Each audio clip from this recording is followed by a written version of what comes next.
All right, let's try it again. Can you guys hear me? So let's see if it works. I think it will. It shows my mic working now.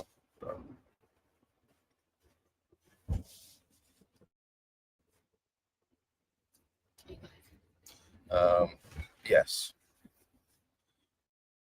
So should be. It should be working. Let me see if anybody pops on. So, all right, guys. I think I'm back. Talk to me. There's George Ross. He's in. George, can you hear me? I had a little audio problem on the last one. So, damn, I hear you. Thanks, Dave. Appreciate it. I know who my real friends are. Bubba's long gone probably now. Good to see you. Every once in a while, I gotta just reboot, I guess. But hey, Roy, good to see you, man. How are you? Yeah, we're put a bunch of miles on yesterday and got into a bunch of traffic. It was rough. A lot of stop and go, and wasn't a good time. But today looks to be better. So we've gotten to know how to use the Waze app and look ahead on Google Maps and all that stuff. So it's been fun. So yeah, it's about time, Bubba says. I figured you had me dead and buried and you were going on with your day. So I had to do a full reboot. So, I mean, think about it. I'm on a laptop going 70 miles an hour or so, working from a hotspot, running streaming software to three different platforms with a wireless mic plugged into the side of the laptop.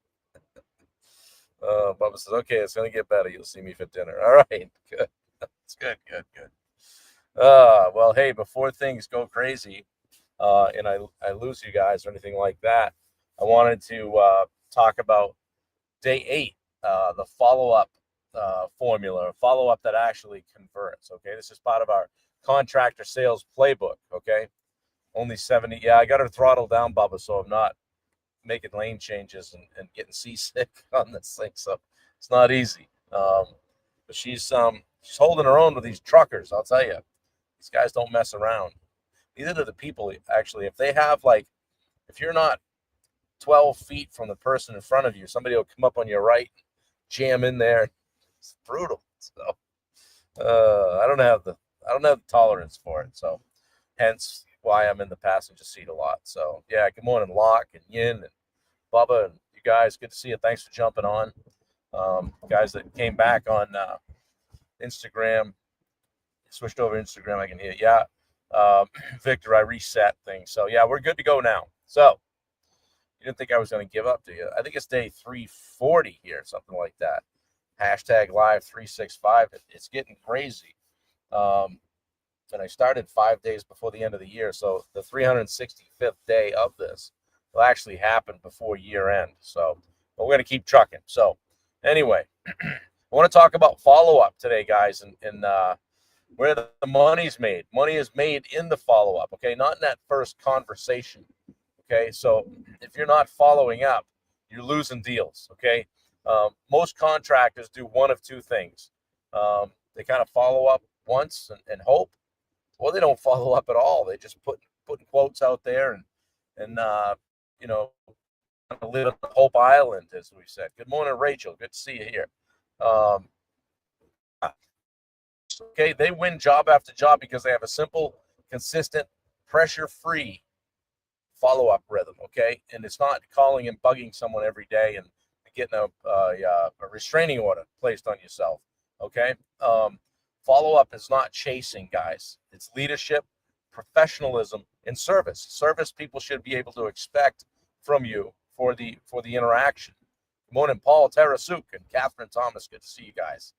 Um, yeah, I used to think hey, if they really want me, they'll call me, right? I gave them the number. They've got the number. They must need some time to think about it.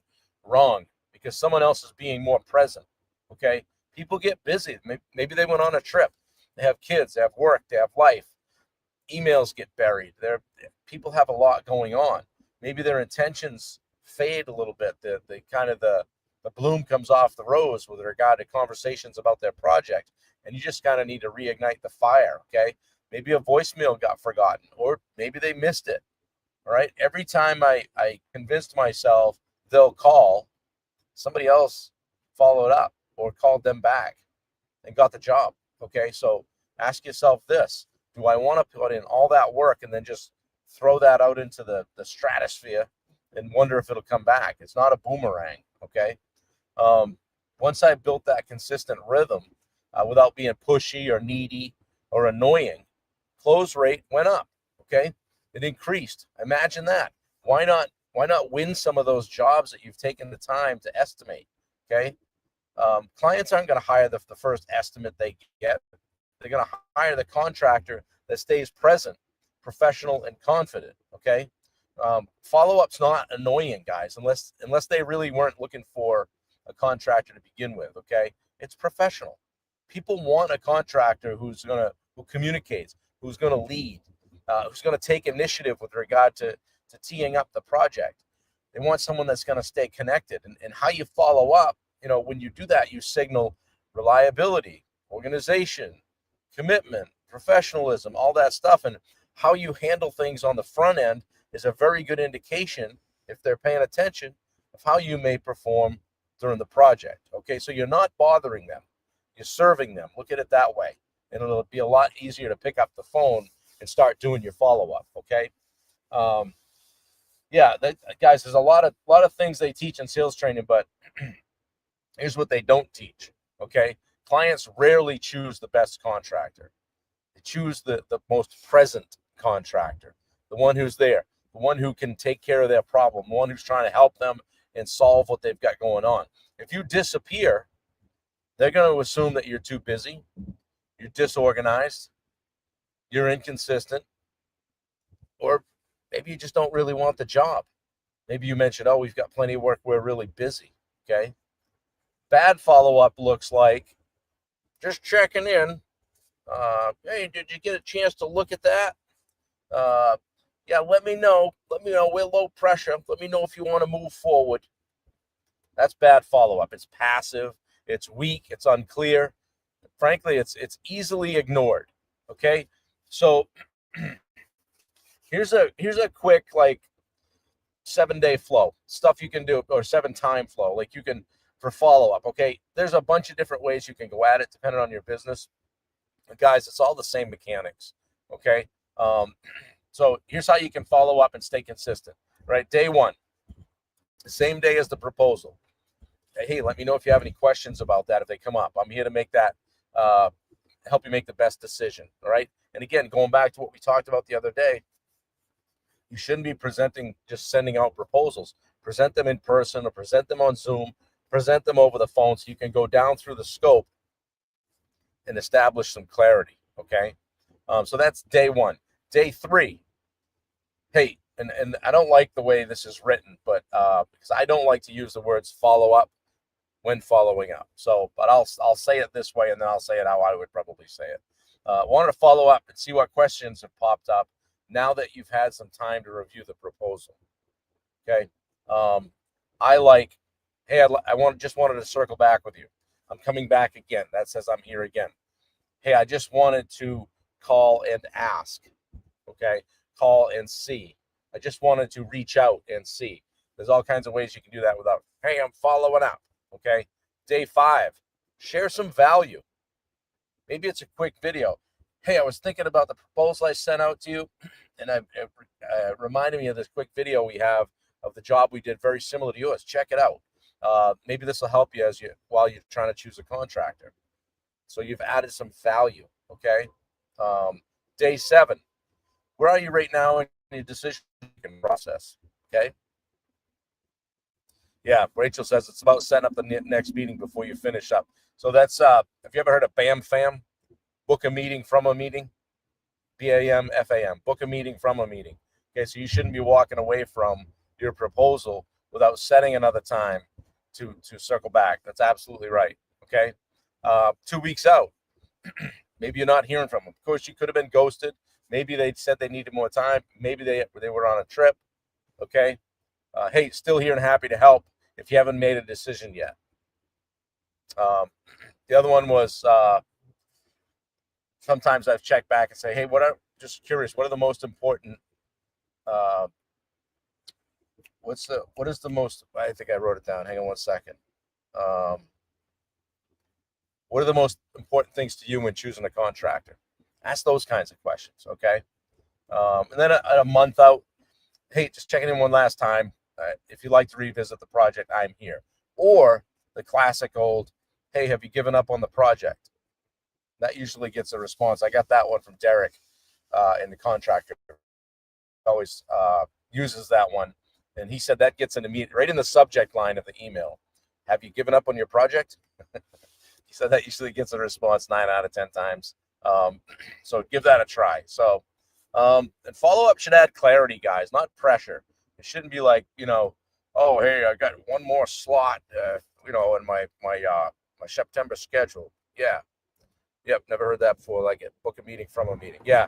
I heard that out at several times when I was out at acquisition.com last week with the guys from Alex Hermosi. They're big on that. Book a meeting from a meeting. So, yeah, here's some world-class follow-up lines you can use. This one establishes some clarity or helps with clarity.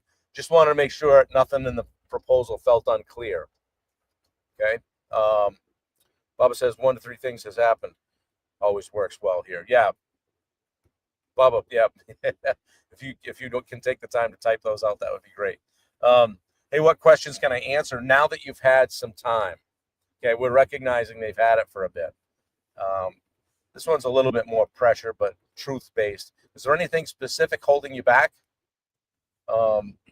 These are if you can get a hold of them, guys. Sometimes they go into the witness protection program. Kind of one that's more leadership-based. Hey, where are you leaning right now in this decision? So, good morning, Brad Birch. What's the most important factor in your decision-making here? Okay. The follow-up is more about helping to move forward, guys. Okay. Not forcing a yes. Okay. The contractor who communicates better wins. It's as simple as that. They don't, customers, clients don't hire the cheapest. They don't hire the fastest. They don't hire the loudest. Okay.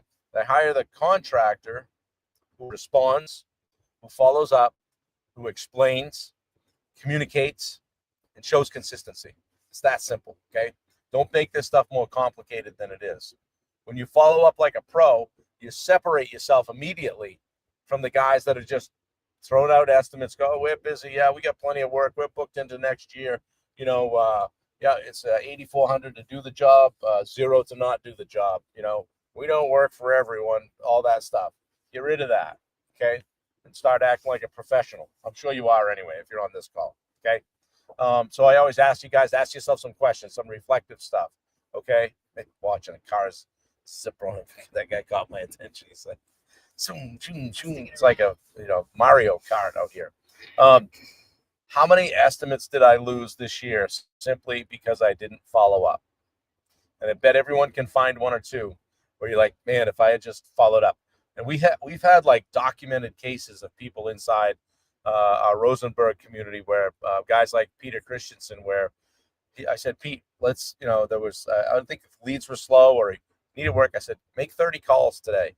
Go back to the people that you've quoted stuff for, that maybe it's just you haven't heard back from or that you owe a phone call to. And he did, and it freed up a $57,500 job, just by making some calls and following up. Okay. Ask yourself this: am I being passive or am I leading? Okay. Who's controlling things here? You should be controlling things. Do my follow-ups add clarity, or do they just sound like checking a box? Just following up. Following up. Okay. Yep. And I'm not making a decision yet.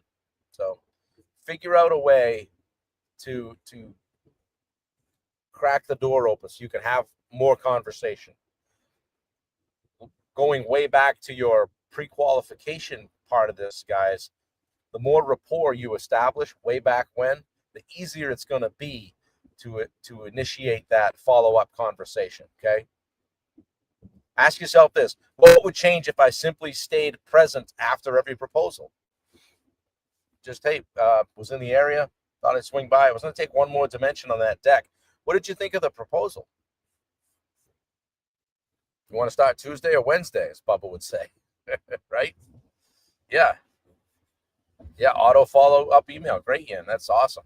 So, guys, build a 7-day or even a 1-month follow-up rhythm that's going to have you staying in front of people. Okay. You can create a template for this. Like Ian said, you can It could be an automatic, an email drip that goes out. Boom. These are the things. If you guys have Go High Level or another CRM, you can do this with these platforms. Okay. All right. Do this. Send follow-ups to every open estimate by 10 a.m. today. If you guys have open estimates, lock if you've figured a job for somebody, get on the phone with them, send them out an email, send them something. Make the effort. Check out what Bubba just put in the chat. I'm not going to read it, but you guys cut and paste that pretty quickly. Okay? That's been effective for him. And I've heard him use that when he's on our sales calls as well. So thank you, Bubba. I appreciate that. Guys, follow-up isn't pestering, okay? It's leadership. Follow-up wins the jobs. It's as simple as that. Very rarely did it happen to me where, people just say, oh, yeah, I like you. Let's start tomorrow. Usually it takes more than that, guys, okay? Want to do that exit? That's fine. Want to do that exit 80? Oh, I see. I think it just said, we're looking for a coffee. So, yeah, guys. Wendy was in a trance. The follow-up doesn't happen in the estimate, guys. I guess that's my point. It happens with the stuff that you put in after. Okay, that's exit 80 right there. Look, we're gonna go by. Okay, I'm getting out of my lane, guys. I need to be quiet. I can't. See, she's saying hi. This is Wendy. What do you think of the new haircut, guys? It's messy, but just to prove I'm not driving. Yeah.